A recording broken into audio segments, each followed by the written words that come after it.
प्रिय विद्यार्थियों, आज हम जानेंगे क्षितिज पुस्तक में नाना साहब की पुत्री देवी मैना को भस्म कर दिया गया।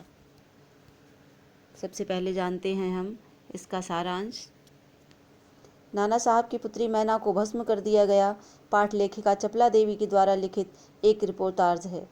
एक सन 1857 की क्रांति के विद्रोह नेता धुंधु पंत नाना साहब की पुत्री बालिका मैना आज़ादी की नन्ही सिपाही थी जो अंग्रेजों के हाथों जला दी गई थी।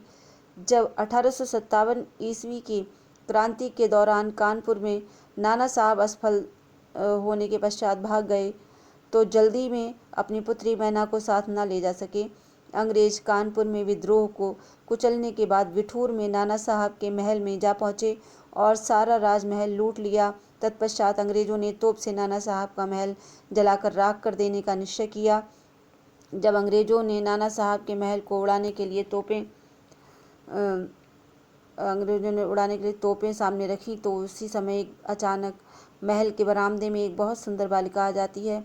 बालिका को देख सेनापति को आश्चर्य होता है क्योंकि जब महल को लूटा जा रहा था तब वह बालिका वहां कहीं दिखाई नहीं दी। बालिका सेनापति को गोले बरसाने से मना करती है।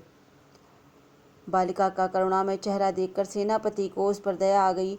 जब सेनापति ने उससे पूछा कि तुम क्या चाहती हो, तभी बालिका ने जवाब दिया कि क्या आप मुझ पर कृपा करके इस महल की रक्षा करेंगे।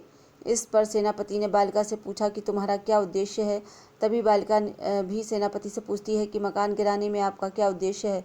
तत्पश्चात सेनापति ने जवाब में बोला, ये मकान विद्रोहियों के नेता नाना साहब का है। सरकार ने इसे गिरा देने का आदेश दिया है। इस पर बालिका ने सेनापति से कहा कि जो दोषी हैं आप उसको सजा देना चाहिए। इस निर्जीव मकान का कोई कसूर नहीं। मुझे ये मकान बहुत प्रिय है। मैं आपसे विनती करती हूँ कि इस मकान की रक्षा कीजिए। तत्पश्चात वह बालिका सेनापति से विनम्र स्वभाव में कहती है कि मैं आपकी पुत्री मैरी की सहेली हूँ। बालिका की बात सुनते ही सेनापति को ज्ञात हुआ कि नाना साहब की पुत्री है। बालिका के द्वारा परिचय देने पर सेनापति हे ने उसे पहचान लिया, परंतु सेनापति ने कहा कि वह सरकारी नौकर है और सरकार की आज्ञा को नहीं टाल सकता। तभी जनरल आउट्रम वहां आ पहुंचे और गुस्सा होकर बोले, अब तक महल को क्यों नहीं उड़ाया गया। सेनापति हे ने महल और मैना को छोड़ने का अनुरोध किया, परंतु आउट्रम ने उसे अस्वीकार कर दिया, जिससे दुखी होकर सेनापति हे वहां से चले गए। तत्पश्चात आउट्रम ने महल को चारों तरफ से घेर लिया। सिपाही महल का फाटक तोड़कर अंदर चले गए और बालिका मैना को तलाशने लगे, पर आश्चर्य है कि मैना सिपाहियों के हाथ न लगी। शाम को गवर्नर जनरल लॉर्ड कैनिंग का तार आया, जिसके अनुसार नाना साहब के स्मृति चिन्ह तक मिटा देने की बात कही गई थी। लगभग घंटे भर में महल को खाक में मिला दिया गया। उस समय लंदन के एक प्रसिद्ध और प्रतिष्ठित अखबार टाइम्स ने 6 सितंबर को नाना साहब के बारे में खबर छापी कि बड़े दुख का विषय है, भारत सरकार अभी तक अंग्रेजों के हत्याकांड के दोषी नाना साहब को नहीं पकड़ सकी। उस दिन पार्लियामेंट हाउस में सेनापति हे के उस रिपोर्ट पर उपहास किया गया जिसमें उसने बालिका के लिए क्षमा याचना की मांग की थी। अंग्रेजों ने नाना साहब के सगे संबंधियों को मार डालने का आदेश दिया था। सन 1857 सितंबर मास में अर्धरात्रि की चांदनी में एक बालिका सादा स्वच्छ वस्त्र पहनकर अपने महल के अवशेषों पर बैठी रो रही थी। जब जनरल आउट्रम वहां पहुंचते हैं तो उसे पहचान कर कहते हैं, ये तो नाना साहब की लड़की मैना है। तत्पश्चात उसे जनरल आउट्रम के सैनिक बालिका को चारों ओर से घेर कर गिरफ्तार कर लेते हैं। बाद में उसे कानपुर के किले में कैद कर लिया जाता है। उस समय महाराष्ट्रीय इतिहासवेत्ता महादेव चिटनवीस के बाखर पत्र में छपा था कि कल कानपुर के किले में एक भीषण हत्याकांड हो गया।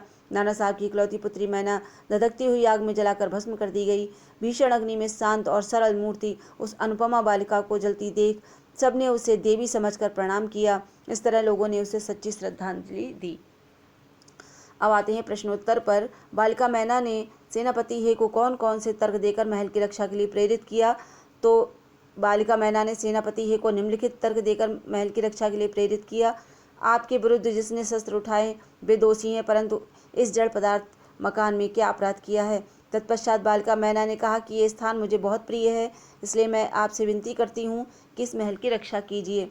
उसके बाद बालिका मैना ने अपना परिचय देते हुए सेनापति हे से कहा कि वो उनकी पुत्री मेरी की सहेली है। प्रश्न 2, सर टॉमस हे के मैना पर दया भाव के क्या कारण थे? बालिका मैना सेनापति टॉमस हे से करुणामयी रूप लिए स्वयं पर दया करने के लिए विनती कर रही थी। वह सेनापति हे की पुत्री मेरी की सहचरी भी थी। बालिका मैना के कहे अनुसार सेनापति हे भी उसके महल में पहले आना जाना किया करते थे। इस प्रकार वे आपस में पूर्व परिचित हुई थे, इसलिए सर टॉमस हे ने मैना पर दया भाव जताया।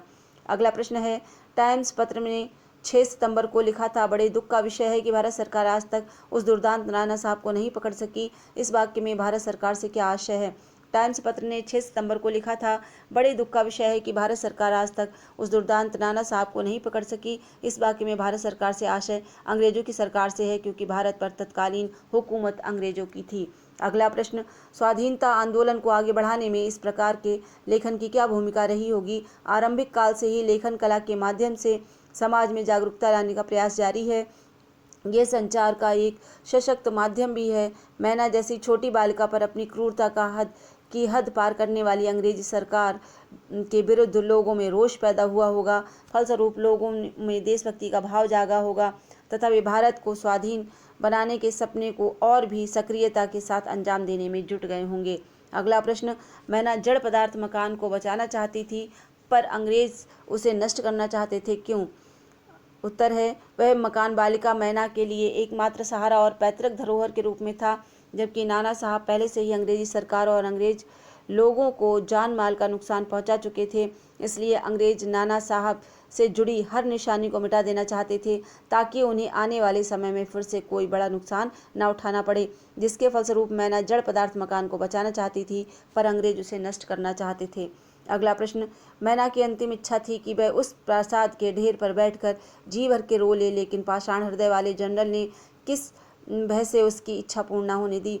मैना की अंतिम इच्छा व्यक्त करने पर भी पाषाण अर्थात कठोर हृदय वाले जनरल ने इस भय से उसकी इच्छा पूर्ण नहीं होने दी कि नाना साहब पूर्व में अंग्रेजी सरकार और अंग्रेजों के जान माल को बहुत क्षति पहुंचा चुके थे। उनके किसी भी सगे संबंधियों को जीवित छोड़ना भविष्य के लिए खतरा था। इसी भय से अंग्रेजों ने मैना की अंतिम इच्छा पूरी नहीं होने दी। नाना साहब की पुत्री मैना को भस्म कर दिया गया। इस पाठ के शब्दार्थ देख लीजिए। पाषाण हृदय, पत्थर के समान कठोर हृदय, भीषण, भयावह, भयानक, डरावना, शस्त्र हथियार, निरपराध, बिना अपराध के, वासस्थान, निवास स्थान, अल्पवयस्क, कम उम्र, छोटी उम्र, विध्वंस, विनाश करना, नाश करना, फाटक, दरवाजा, भग्नावशिष्ट अवशेष, खंडर, प्रासाद, महल, इतिहास वेत्ता, इतिहास का जानकार। तो छात्रों, आज आपने जाना नाना साहब की पुत्री देवी मैना को भस्म कर दिया गया। इस पाठ का सारांश, प्रश्नोत्तर और शब्दार्थ। आज की इस कक्षा के लिए इतना ही। आप स्वस्थ रहें, निरोगी रहें, खुश रहें। इसी मंगल कामना के साथ आपसे अगली कक्षा में फिर भेंट होगी। धन्यवाद।